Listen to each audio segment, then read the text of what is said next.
বাংলা ছবির পাশে দাঁড়াতে বলছেন, এদিকে হিন্দি ছবির কথা বলছেন, ভালো ছবির পাশে দাঁড়াবেন, ভালো গল্পের পাশে দাঁড়াবেন। প্রত্যেকেই খেটে কাজটা করছে। তুমি যদি শুধুমাত্র ইনকামের জন্য যাও, দ্যাট কোনোটাই চ্যালেঞ্জ মনে হবে না। But I am not doing that person, মানে আমি ওই ধরনের কাজই করতে পছন্দ করি না, যে I am going only for the money.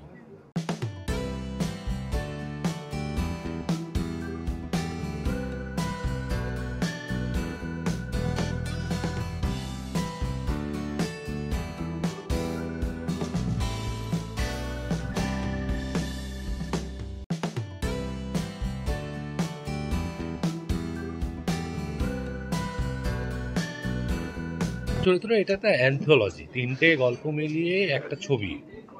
আমরা সত্যজিৎ রায় তিন কন্যাতেও ওরকম দেখেছি, বহু ছবিতে দেখেছি আমরা। তো আমার চরিত্রটা এখানে ডাক্তারের। এর থেকে বেশি যদি আমি রিভিল করি, বেশি যদি বলি, তাহলে গল্পটা বেরিয়ে যাবে। কারণ ছোট ছোট ছোট ছোট গল্প মিলিয়ে তো একটা ছবি তৈরি হয়েছে। এর থেকে বেশি মনে হয় না আমার বলাটা ঠিক হবে। আর আমিও প্রথমবার ট্রেলারটা দেখলাম, তো যতটা দেখানো হয়েছে আমি ভাবছি বেশি বেরিয়ে যাচ্ছে না, তো বেশি বেরিয়ে যাচ্ছে না। আমিও খুব এক্সাইটেড ছবিটা নিয়ে। প্রত্যেকেই এখানে পেশাদার অভিনেতা অভিনেত্রী।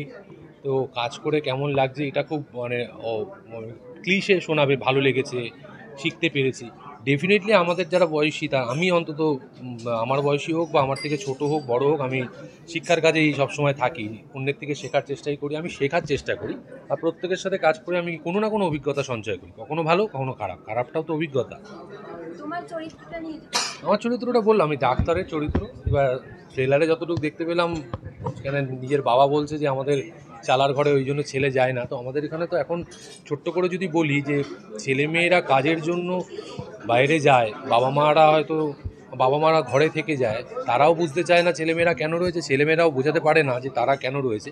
এই বাধ্যবাধকতার মধ্যে আমাদের জীবনটা এবং টানাপোড়েনের মধ্যে আমাদের জীবনটা আটকে যায়। সেটা নিয়ে আমার স্টোরিটা। মানুষ করেছি, মানুষ আরও চ্যালেঞ্জিং ছিল আমার কাছে।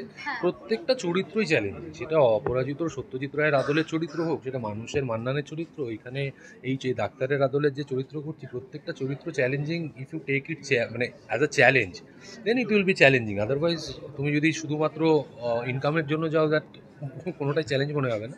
But I am not doing that person, মানে আমি ওই ধরনের কাজই করতে পছন্দ করি না, যে I am going only for the money. দর্শকদের উদ্দেশ্যে বলবো, প্রত্যেকটা ছবি সবাই কদর দিয়ে বানায়, ভালোবেসে বানায়। এবং আমি কোনোদিনও বলিনি, আমাকে অনেকেই বলে বাংলা ছবির পাশে দাঁড়াতে বলছেন, এদিকে হিন্দি ছবির কথা বলছেন, ভালো ছবির পাশে দাঁড়াবেন, ভালো গল্পের পাশে দাঁড়াবেন। প্রত্যেকেই খেটে কাজটা করে। সেটা স্ক্রিনের মধ্যে আপনারা দেখতে পান, তারপরে ফিডব্যাক দিন, দেখুন, তারপরে ফিডব্যাক দিন। আমি অ্যাকচুয়ালি প্রচুর নতুনদের সাথে কাজ করি, মানে যারা আমার কাজ সম্পর্কে একটু ধারণা রাখেন তারা এটা সেরকমই একটা। যদিও আমি যার সাথে ডিরেক্টলি কাজ করেছি, যে হচ্ছে মিউজিক ডিরেক্টর, যার নাম রণজয় ভট্টাচার্য, ওর সাথে আমার নতুন কাজ নয়। আপনারা জানেন সেই প্রেমে পড়া বারণ থেকে আমরা একসাথে কাজ করে আসছি। রণ আমার বহু পুরনো বন্ধু, so it's always fun working with him. তো খুব ভালো হয়েছে কাজটা। আমি খুব খুশি, কেননা অনেক দিন আগেই শ্যুট হয়ে গেছিলো, তো রিলিজে ওয়েট করছিল। তো সঠিক সময় একটা লাগে, যে নামটা তো শুনেইছো, সেদিন কুয়াশা ছিল, তো একটু কুয়াশাময় সময় না হলে, সিজন না হলে রিলিজ করতে পারছিলাম না আমরা। তো সেটা রিলিজ হচ্ছে, এর থেকে খুশির খবর আর কি হয়। আর বাকিটা হচ্ছে সিনেমাটার গল্প আমি কিছু বলতে চাই না, আপনারা হলে গিয়ে দেখবেন, কারণ বলে দিলে তো হয়েই গেল। তবে একটা জিনিস, এটা সম্পর্কের গল্প, মানবিকতার গল্প, আমাদের ছোট ছোট ইমোশনের গল্প। আশা করি আপনাদের ভালো লাগবে। এখানে 3টে গল্প আছে, তার মধ্যে একটি গল্পে আমি আছি, এবং সেখানে জিতুর বউয়ের চরিত্রে আমি অভিনয় করছি, অয়ন্তিকা। এবং যেরকম হয়, সব বড়রাই বউয়ের থেকে ভয় পায়, বউ একটু ডমিনেটিং, স্নেহময়ী মা, আবার একটু স্নবও কোথাও, চরিত্রটাকে মাঝে মাঝে অহংকারীও মনে হবে। তবে একজন মানুষ যেটা তার ভুল ত্রুটি ভালো মন্দ সব কিছু নিয়ে সব একজন মানুষ। এখন কুয়াশার মধ্যে কাজ করা অ্যাকচুয়ালি হয়নি, আর পুরো ঠাঠা রোদ্দুরে কাজ করেছিলাম। গরমের সময় একটু হালকা শীত ছিল কিছুটা সময় শুটিংয়ের সময়, কিন্তু কুয়াশার সময় রিলিজ করছি, কারণ বেসিক্যালি গল্পটা কুয়াশাময় গল্প। কারণ আমরা যে ঘটনাগুলো ব্যাখ্যা খুঁজে পাই না, সেগুলো আমরা বলি কুয়াশা বা ধোঁয়াশায় আচ্ছন্ন ঘটনা।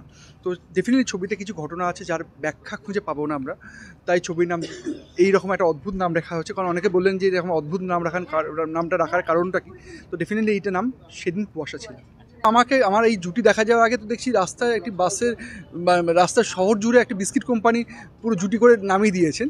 তো যাই হোক, হ্যাঁ, বড় পর্দা ডেফিনেটলি জুটি হিসেবে প্রথমবার দেখা যাবে পরণ জেঠু এবং লিলি জেঠিমাকে। তো সেটা ডেফিনেটলি খুব ভালো কেমিস্ট্রি এবং আশা করি অডিয়েন্সের ভালো লাগবে। ইনফ্যাক্ট রিলিজ করছে ফেব্রুয়ারিতেই, প্রেমের বা ভালোবাসার এই সময়টাতেই রিলিজ করছে। যদি সময় হয় প্লিজ দেখতে আসুন। নতুন কিছু পাবেন না, কিন্তু ভালোবাসা একটা অন্যরকম স্বাদ পাবেন, কথা দিলাম।